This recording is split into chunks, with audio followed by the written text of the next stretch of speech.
but a little bit about him. He heads the Swiss Litigation and Risk Management Practice Group at Lawrence and Lloyd Switzerland LLC. Both of them work together, so it's Lawrence and Lloyd Switzerland LLC. And within that, of course, he has had varied experience in white-collar crime, commercial arbitration and litigation. All of these are, of course, developing areas when it comes to the Indian landscape. But when you look at Switzerland, to an extent, we have a lot to learn and understand. So it's going to be a very, very informative session, even for me, because my work is more to do with India and UK. But today I'll get to learn something new about Switzerland. So over to you, Robin. Thank you very much, Irene. It's a great pleasure for me to speak in front of you. Many thanks to Professor Kagesh Gautam for inviting us over. He can unfortunately not be here because in the US and the time difference makes it difficult for him to join. And special thanks to you, Shireen, for setting everything up and hosting us so nicely here at the university. We'd like to start with a few words about our practice. Loyens & Loeff is an international law firm with about 970 professionals.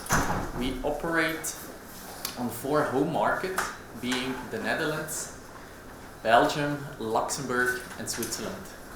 Besides that, we have 6 rep offices, representative offices in New York, London, Paris, Singapore, Hong Kong and Tokyo.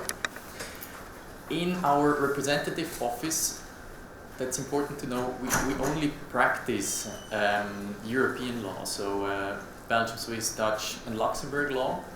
The reps offices are there to keep in contact with the local client base as well as with the local markets. The law firm has been founded 102 years ago, so there is a long tradition, and we have 107 partners currently. As you can imagine, with such an international setup, we also usually, that has an influence on our work, we're usually dealing with international cases. Would first start with a quick overview of white-collar crime and give you an insight into my practice and how white-collar crime is seen and structured in Switzerland. White-collar crime knows no borders. It can occur anytime and everywhere. In a globalized world, and due to modern technologies, such technologies make it easier for criminals to attack and move and make it more difficult for the authorities to prosecute them. That is one of the reasons why enterprises invest a lot of time and effort in crime prevention, so-called compliance programs. First, start with the definition of white-collar crime. What is white-collar crime actually? It's a general term for all criminal offenses that harm the fortune of persons and companies. Most common crimes are fraud, misappropriation, criminal mismanagement, as well as money laundering. It's called white-collar crime because the typical perpetrator wears a suit and a tie and a white shirt with a white collar. If we look at the statistics, those figures are figures from the Kpmg fraud report 2019. What you see, if you have a look at them, is that 22% of the fraud cases are committed by employees of the victim. 30% of the frauds are committed by professional fraudsters, typically external fraudsters. 16% of the offenses are committed by management, 10% of the offenses by management and employees in collaboration, and 20% by other criminals. To sum up, roughly 50% of the perpetrators are employees or directors of the victim. Victim can be investors, for example, if they have invested in a Ponzi scheme, public institutions who may get defrauded, financial institutions who may become victims of embezzlement, customers, and commercial enterprises. The average loss per case caused to a company, if the perpetrator was an in-house perpetrator, was roughly $2 million in Switzerland. What are the reasons or motives why somebody commits a crime? One of the main reasons or motives is the saying, an open door may tempt a saint. If you do not protect your assets properly, they are at risk. Other motives may be greed, so the desire to have more money or the impression to deserve more money. Craving for recognition, to be, for example, a top seller within a company. Limited financial resources of the perpetrator, for example, the need to pay the mortgages or to make a living, as well as the pressure from the side of the employer. What is our role? The role of our firm, of a lawyer in white-collar crime cases. We represent, on the one side, victims of fraud, of embezzlement, of other white-collar crimes. What we do there is doing a preliminary investigation of the case, preparing a criminal complaint and filing it with the authorities in order to get a criminal investigation launched. We then support the criminal investigation by assisting the prosecutors, state prosecutors, in collecting the evidence, interpreting it, by making arrangements for witness depositions.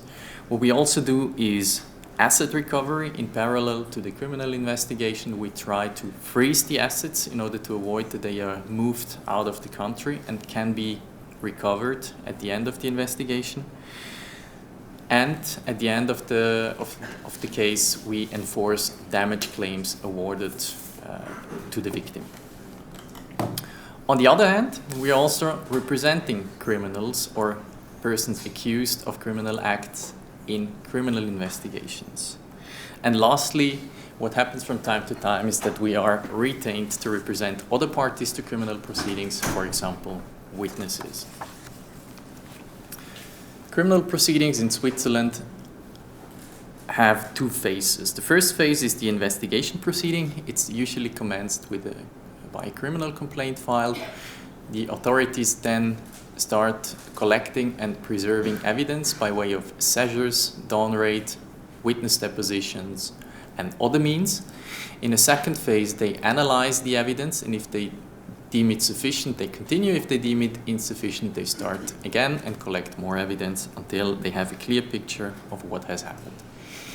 If the investigation proceeding is mature, the prosecutor decides whether to terminate the investigation and dismiss charges, or whether to file an indictment with the court. If it is more likely than not that the court would convict the suspect, an indictment will be filed.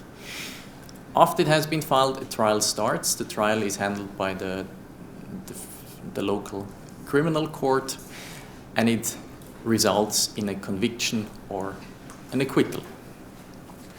The first phase is the longer phase. Typically, an investigation can last from 1 year to up to 6, 7, 8, 10 years if the case is a big one. The second phase of the proceeding is typically quicker. You should get the judgment within 1 or 2 years. Now let's have a closer look at the particular offenses that one may commit. The most important and most common offense is certainly fraud. Fraud under Swiss law is defined as follows. Any person who, with a view to securing an unlawful gain for himself or another, willfully creates an erroneous belief in another person by false pretenses or concealment of the truth, or willfully reinforces an erroneous belief and thus causes that person to act to the prejudice of his or another's financial assets, is liable to a custodian sentence not exceeding 5 years, or monetary penalty. There are 5 key elements of fraud. You first need a deceptive act. Second, such a deceptive act needs to create an erroneous belief. Based on this belief, you act to the prejudice of your financial interest. The perpetrator needs to have an unlawful gain. And that's the 5th element, which is unique in Switzerland and which is highly criticized in practice, is maliciousness. So it's not sufficient that you lie to somebody, that you deceive somebody, but you need to act maliciously. Malicious means you use fraudulent acts such as forging documents. You do not make a simple lie, but a whole bunch of lies. And what it also means, on the other side, if the victim was highly negligent, an act may go unpunished at the end of the day. Quick overview to remind you need willful decide, erroneous belief, and the disposition of asset, and that in total results in a fraud. Some examples from the practice. Those are all examples in which, cases in which I was involved.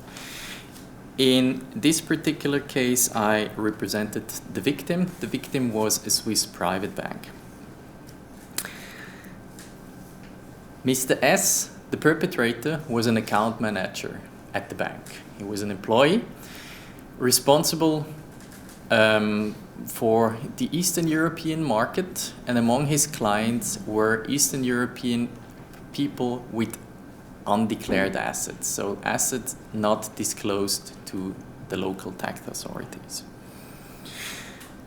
Because the assets were not disclosed, the clients were abroad, they did not check their account statements regularly. What Mr. S did is he created transfer orders. So he told the cashier of the bank that he has been called by the client and instructed to hand over cash to the client at the airport. He then withdrew cash, went home and kept the cash, and at home falsified a receipt which seemed to have been issued by the bank customer, and brought these receipts to the bank. Those receipts, which were apparently signed by the client, but in fact were not, were handed over to the cashier, and the cashier debited the amount to the account of the customer. The total amount gained by the perpetrator in 1 year was 1.5 million. Perpetrator used the assets obtained, or the money obtained, to buy cars, luxury goods, and gambling. Those are typical uses of assets in white-collar crime cases. What we did was filing a criminal complaint against the perpetrator. He was then arrested in Portugal. He fled to Portugal and was extradited to Switzerland. He spent 6 months in custody awaiting trial and was at the end of the day sentenced to 3 years in prison. Second case, I was involved in that as well, but I did neither represent the victim nor the defendant, but was involved in some side aspects of that. It's a public case. The main actor was a fellow named Lavrentiadis, a well-known Greek businessman. What Mr. Lavrentiadis did was, or what he's accused of having done, he was the major shareholder of a Greek bank. He obtained a loan in the amount of 1 billion from the European Central Bank. What he then allegedly did was moving 700 million euros to companies controlled by him via loan agreement. So he set up structures with offshore companies, transferred the money to those companies or granted loan to those companies. And by the time the loan granted was due for repayment, the money borrowed by the central bank was gone. So what he's accused of is having created a wrongful perception at the level of the bank that he will repay the loan he has taken to at the later point in time. Mr. Lavrentiadis is currently under house arrest in Greece and is awaiting his trial. The last example in which I was involved as well turns around an offshore company called Vision Finance. Vision Finance was an asset management company with registered offices in the BVI and directors who were former Swiss bankers which were living in Thailand. Vision Finance claimed to be able to achieve a return of 18% per year with foreign exchange trading and alleged that they can do so risk-free. 270 investors paid money to Vision Finance collective account, which contained approximately 50 million Swiss francs. That corresponds to 50 million US dollars, more or less. Vision Finance, in fact, made losses, but feigned profits. They provided false statements to customers who believed that their money is safe and who invested even more. Repayments requested by clients were made out of cash inflows from new customers. So the directors created the impression that they will invest the money granted by these new investors, which is an act of deceit. In 2012, Vision lost all the money entrusted to it and got insolvent, and the fraud was discovered. The directors fled from Thailand to Cambodia and were arrested there 1 year later and extradited to Switzerland. Last year, the directors were sentenced to 6 years in prison.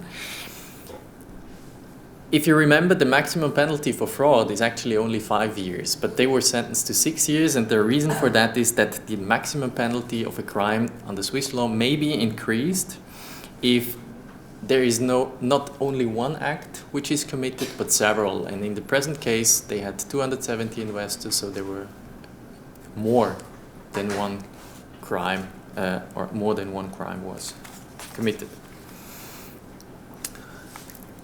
The next offense is misappropriation.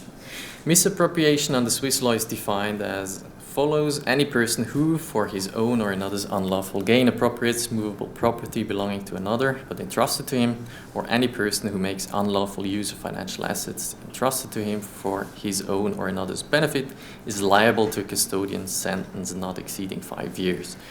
Key elements here.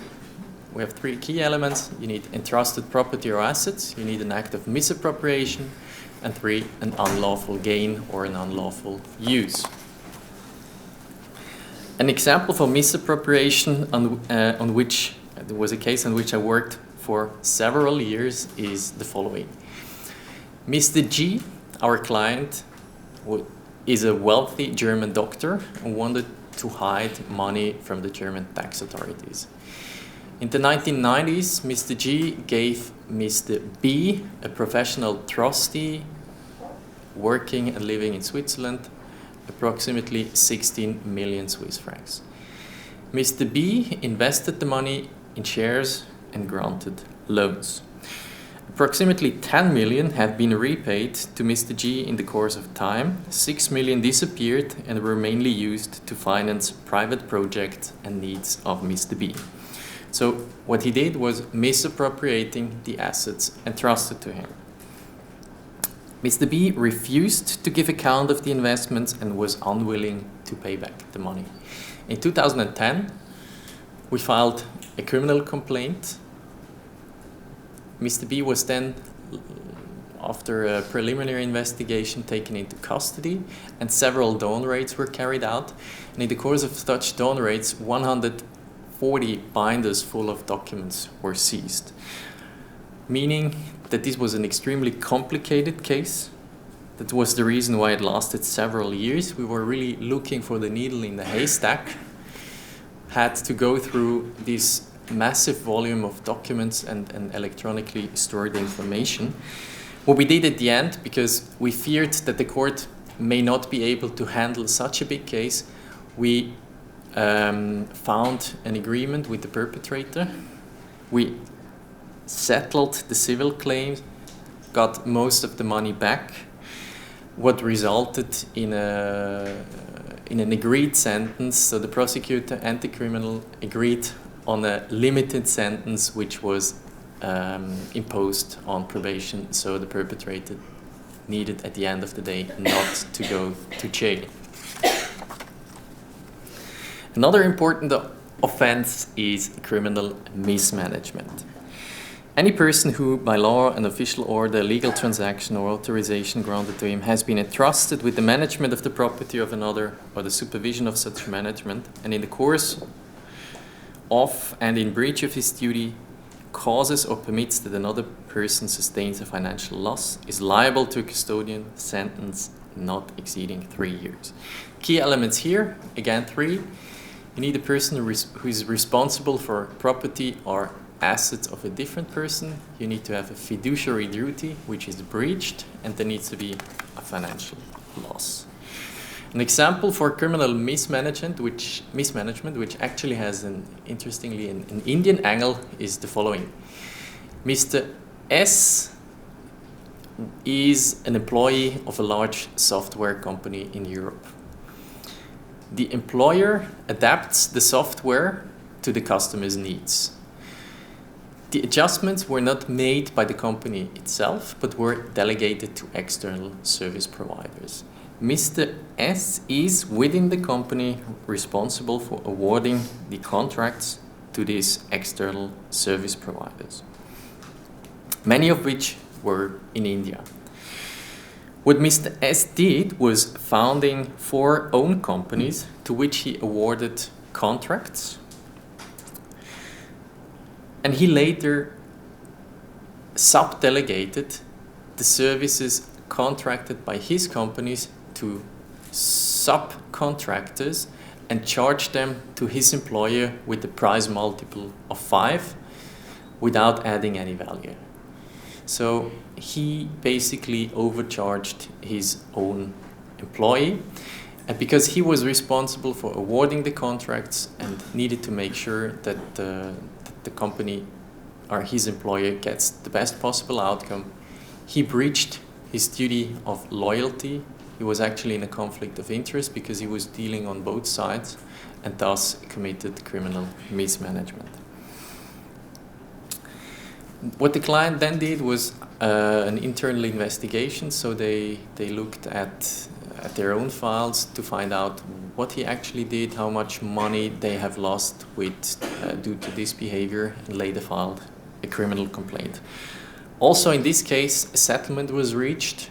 The company was compensated, was more or less fully compensated, which happens rarely, that you get all the money back if you have become the victim of criminal acts, what resulted in the prosecutor dropping the charges.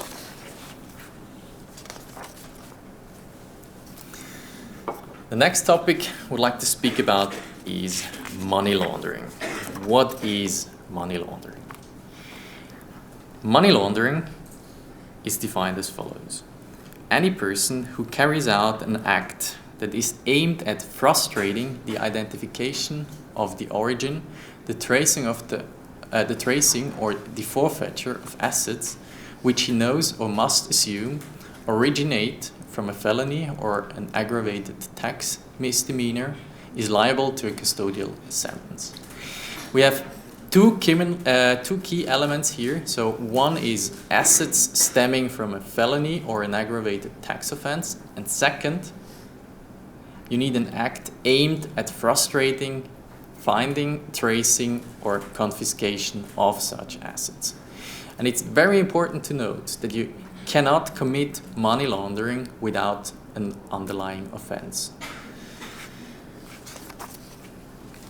Felonies are defined on the Swiss law as offenses that carry a custodial sentence of more than 3 years. There are 3 categories. The first one is felonies in which money is the result of illegal activities such as misappropriation, robbery, fraud, or drug trafficking. Second one is felonies in which the money is used to finance illegal activities such as terrorist financing and support of criminal organizations. And the last is felonies for which the offender has received a fee, for example, arson or murder. How does money laundering work? There are three phases of money laundering. Imagine that the offender has money stemming from a crime. How is money laundering done? You first need to place these illegally acquired assets into the legal or financial or into the legal, financial or economic circle. Once it is placed, the perpetrator does acts of layering. So the perpetrator performs various actions, typically in series, to make it impossible to trace the origin of the assets. You can do that by transferring assets to many different accounts, to transfer assets abroad, in particular to offshore companies. You may simulate agreement, for example, false purchase agreements, and create an imagination that, for example, a particular money transfer is perfectly legal. And what is also often done in order to avoid the tracing of money is changing the currencies.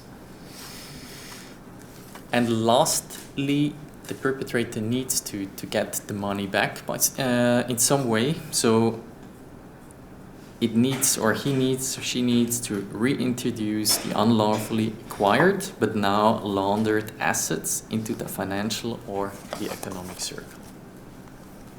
Let's skip this slide. What are the goals of combating money laundering? There are four main goals. The first one is the seizure of proceeds originating from felonies. So there must be no advantages for the offender in order to effectively prevent crimes from happening. Second one is the predicate offense that leads to the criminal proceedings are indirectly established and punished. Then money laundering may also prevent terrorist financing and the financing of criminal organizations. And it helps identifying serious tax offenses and helps transferring back evaded funds to the state. This is a brief overview of the legal money laundering framework in Switzerland. What you see is on the right side the criminal law aspects. Money laundering is dealt with in the criminal provision, in the criminal code. It is quite simple. There is only one provision in the criminal code which directly deals with money laundering. What is way more complex is the whole part on the left side, money laundering prevention. Money laundering prevention is in principle targeted at financial institutions and financial intermediaries. All what you see on the left side, all these acts and ordinances provide for three main measures of money laundering prevention. The first one is a duty of the financial intermediary to identify his customers. So the financial intermediary needs to know with whom he's dealing. The second one is the know your customer principle. The financial intermediary needs to know what the customer is doing business-wise, how much money he has or is reasonably going to make, to get an impression for to get an impression which transactions are legal and which may be fishy and needed to be investigated. And then we come to the third main money laundering prevention tool, and this is a duty imposed on financial institutions and financial intermediaries to investigate transactions and to report them if they are found to be suspicious.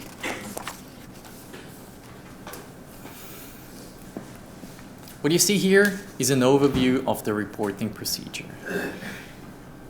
If a financial intermediary has a suspicion that the assets involved in a transaction or in a business relationship have an illegal origin, it needs to commence further investigations. How is such a suspicion created? There can be various reasons. For example, unusual transactions.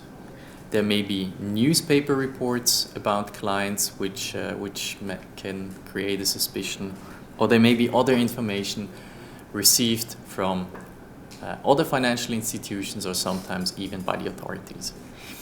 If there is a suspicion, the intermediary or the financial institution needs to conduct further investigations. If the suspicion is maintained after the financial intermediary's examination, it needs to report them to a money laundering reporting office, particularly established for that purpose. And most, if not all, of the countries have such a reporting office. If a report is filed with the office, what the office does is investigating whether there is a real suspicion for money laundering. It keeps the account open in order not to tip off the offender during the investigation.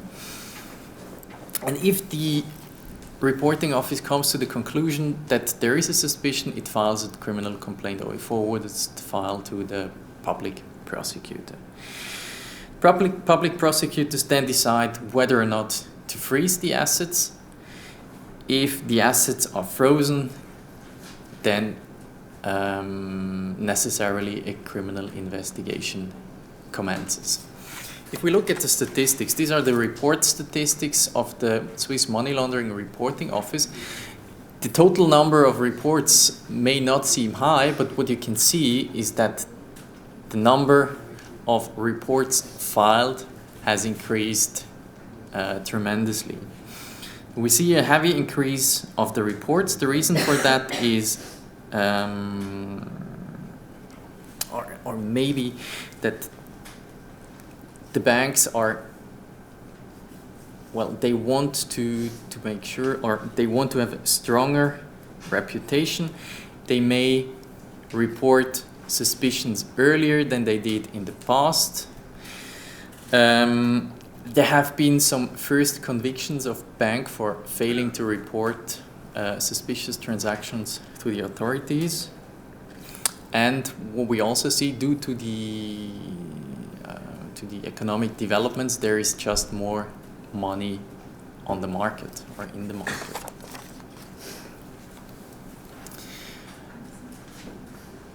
A statistic which is also very interesting is the one you see here. You have two pie diagrams.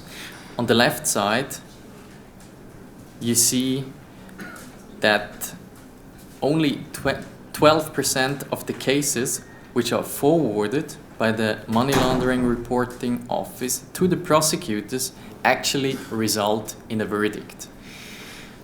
The vast majority of the cases are either suspended or dismissed because no money laundering suspicion could be established. Those cases which are brought to trial result in most of the cases in a conviction. So we have a conviction rate of close to 100%. However, what we also see, if you look at the statistics, is that there are huge efforts done by the financial industry and the financial market which result in actually very little results. So the conviction rate is quite low overall. However, I'm of the view that the whole effort done by the financial institutions and the whole efforts required by the regulators are necessary in order to effectively prevent money laundering from happening. So there is also a deterring effect of all these measures. It makes it way more difficult to launder money which has been obtained by criminal act, and it also deters offenders or potential offenders from carrying out illegal activities. The last topic I would like to cover is the international mutual assistance. How does it work? Mutual international legal assistance or administrative assistance is in this globalized world a very important tool. It's the way how sovereign states exchange information, how they deal with each other, and how they structure their cooperation. There is a difference between administrative assistance and legal assistance in criminal matters. The legal assistance in criminal matters are all measures that a state may take at the request of another state. So it's cooperation among internal or international criminal authorities. Administrative assistance, on the other side, is the cooperation between administrative and tax authorities. So cooperation among other authorities than the criminal authorities. In practice, most administrative legal assistance requests are filed by tax authorities or by supervising authorities. To give you an example of administrative assistance, let's have a look at the practical example, which has, again, an Indian angle. Mr. Hervé Valciani was a former computer scientist at HSBC Bank in Geneva. He had copied the data of 130,000 bank clients in 2010, if my memory serves me well. What Mr. Valciani did was providing this data to the French tax authorities. The French tax authorities forwarded the received information to many other countries, including India. Valciani was sentenced by the Swiss Federal Criminal Court to 5 years in prison for economic espionage. In 2015, the Indian Ministry of Finance requested administrative assistance from the Swiss Federal Tax Administration and asked for further information about 2 HSBC clients on the basis of the Valciani data. According to Swiss domestic law, Switzerland does, however, not provide information to foreign countries if the request is based on information obtained through a criminal offense. Side note, India has refused to give an assurance to Switzerland that its request for administrative assistance was not based on stolen bank data. However, the Swiss authorities came to the conclusion that international legal assistance may be granted, or administrative assistance may be granted, and agreed to the delivery of the data to the Indian authorities. There was a federal Supreme Court decision rendered in 2017. The Supreme Court in essence held that the fact that India did not give an assurance to Switzerland is not itself decisive for refusing legal assistance, as there is a double taxation treaty between our two countries in place, and this double taxation treaty does not require for such an assurance to be given. Moreover, Switzerland may also respond positively to requests for administrative assistance based on stolen data, as long as the requesting state has not purchased the data in order to use it for an administrative assistance request. So it's okay if the state gets it from another state, but what is not permitted is purchasing the data. So the conclusion to which the Supreme Court came is that the double taxation treaty between Switzerland and India overrides the domestic law, and that Switzerland liberally grants administrative legal assistance in such cases as long as the state requesting the assistance has not bought the data on which the request was based. On the other hand, we do not only have administrative assistance, but also have legal assistance in criminal matters. There are many forms of legal assistance. There are in particular 4 categories. The first one is deputy prosecution. So Switzerland may prosecute certain criminals and certain offenses on behalf of a foreign state. There is extradition. We have seen it in the two examples I mentioned earlier. We had one case in which a perpetrator was extradited from Portugal to Switzerland, and one case in which a perpetrator was extradited from Cambodia to Switzerland. Those were all based on such international legal assistance requests. There is other legal assistance, ancillary legal requests, such as questioning of witnesses abroad, delivery of summonses and judgments, taking of evidence or surrender of assets. And the last one is the enforcement of criminal judgments rendered in different states.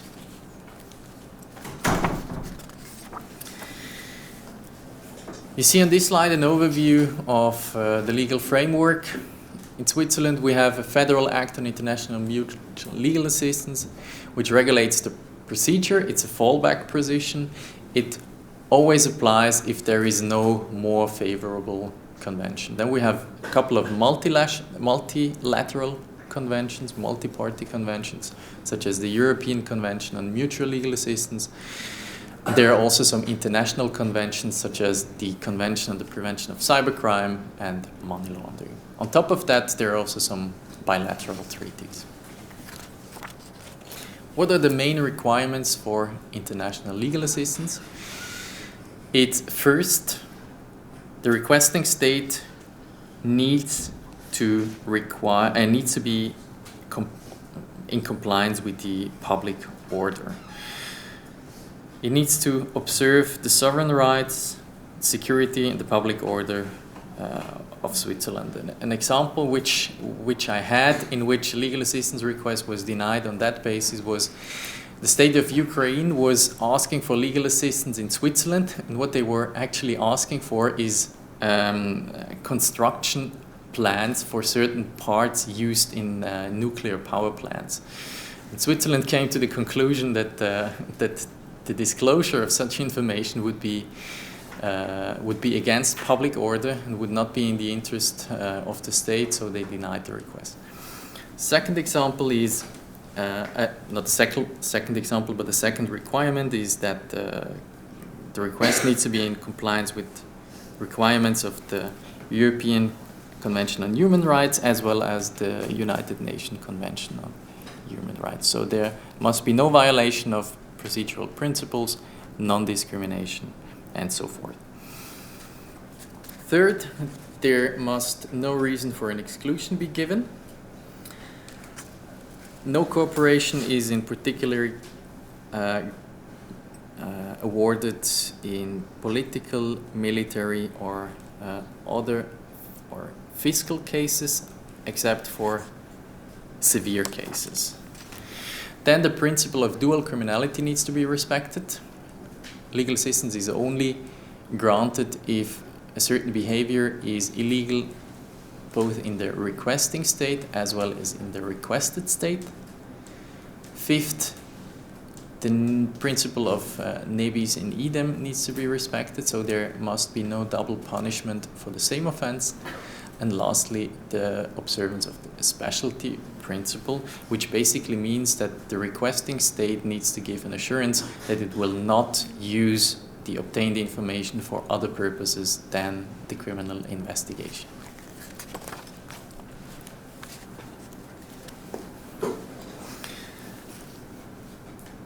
Let's have a look at international legal assistance in fiscal matters. So there is a principle that a request shall not be granted if the subject of the proceeding is an offense which appears to be intended to reduce fiscal charges, namely tax offenses. There are certain exceptions to that.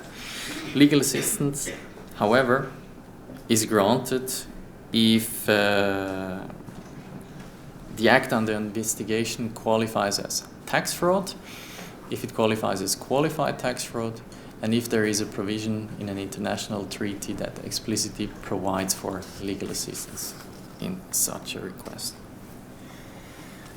A side remark, we have seen that Switzerland liberally grants legal assistance requests, in particular also in tax matters, and there is a simple reason for that, for this liberal admission.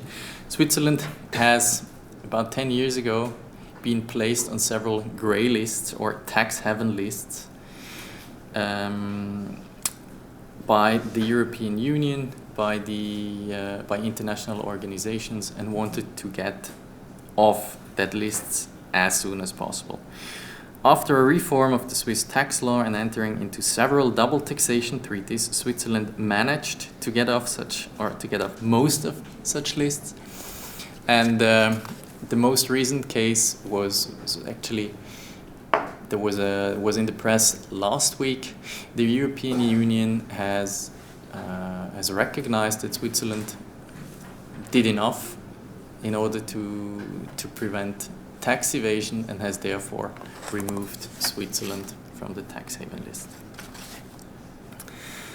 I think there was a lot of information. There is certainly a lot to discuss. The time is limited. I hope I was able to give you an overview of these three topics we addressed. And I will be happy to answer any questions you may have. Thank you very much for your time.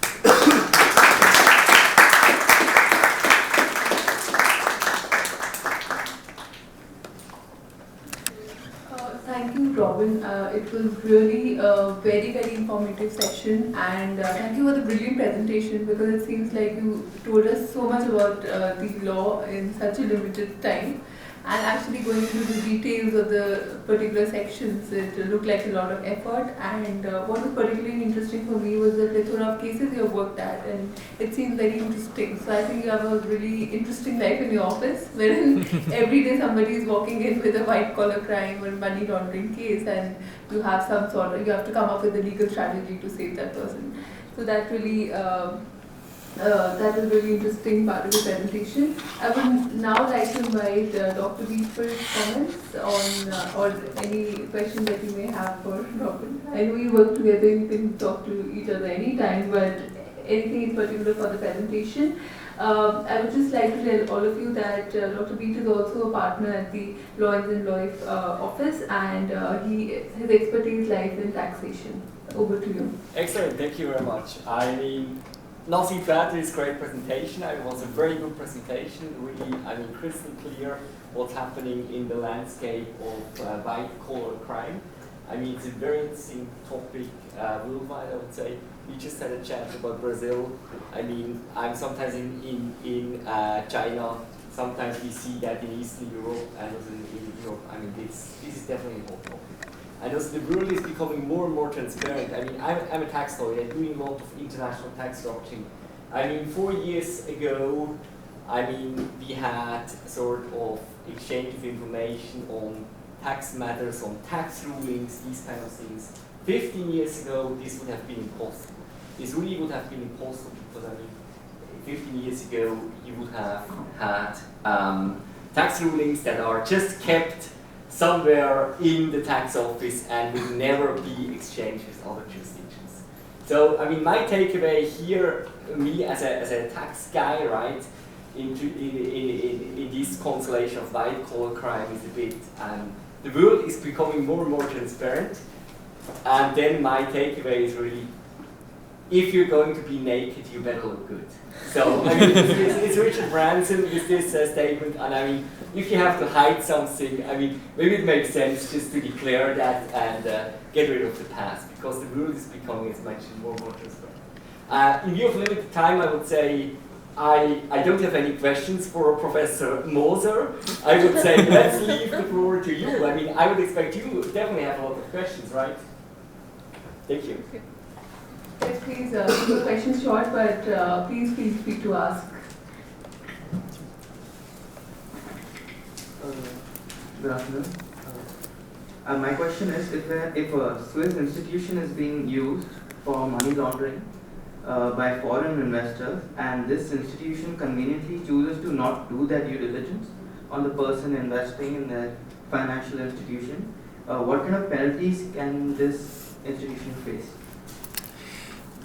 If the institution acted deliberately, it can be punished, or its directors can be punished of assisting money laundering, so they can be punished for the very offense. they can also be punished for not complying with money laundering regulations. So they can get a monetary fine.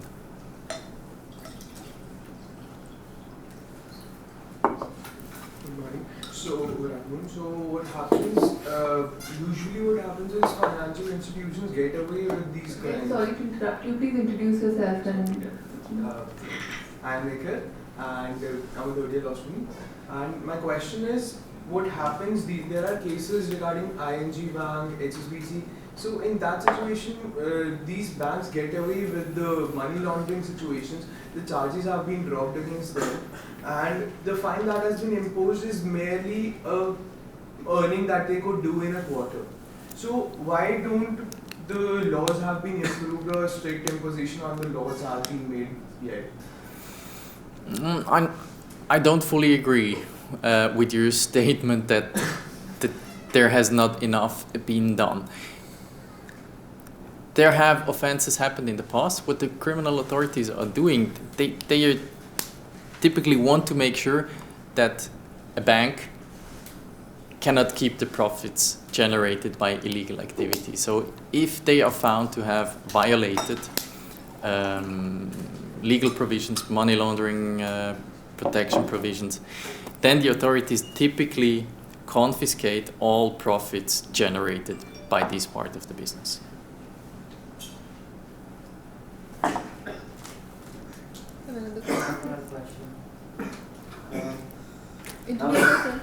My name is Aditya.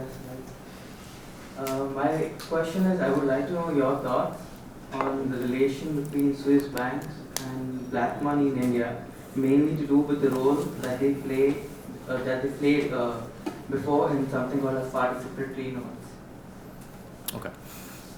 Well, Swiss banks were very confidential up and until 2009. They would never have disclosed information about their clients to any authority, in particular not in tax or to tax authorities. That fact was used by individuals from all over the world, also from individuals in Switzerland, to hide their money. The Swiss understanding is that each and every person is itself responsible for declaring the money, and that it's not the task of a bank to assist the state in taxation. And that's what today is done. The banks are actually assisting the states in collecting their taxes. There was a shift to this new instrument. The banks are now freely exchanging, or the tax authorities are freely exchanging information about customers in different countries, which makes it very more difficult, if not impossible, to hide money in Swiss banks. Did this hamper Swiss economy in any way? No, not really.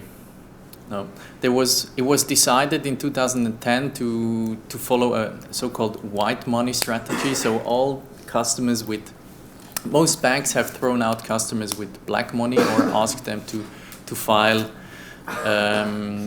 reports to their tax authorities that they were not compliant in the last years. So it has not really harmed the financial industry.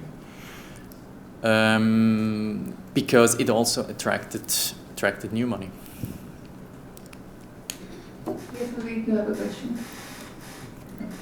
All right, I have several questions, so would you provide them one by one, or? Yes, please.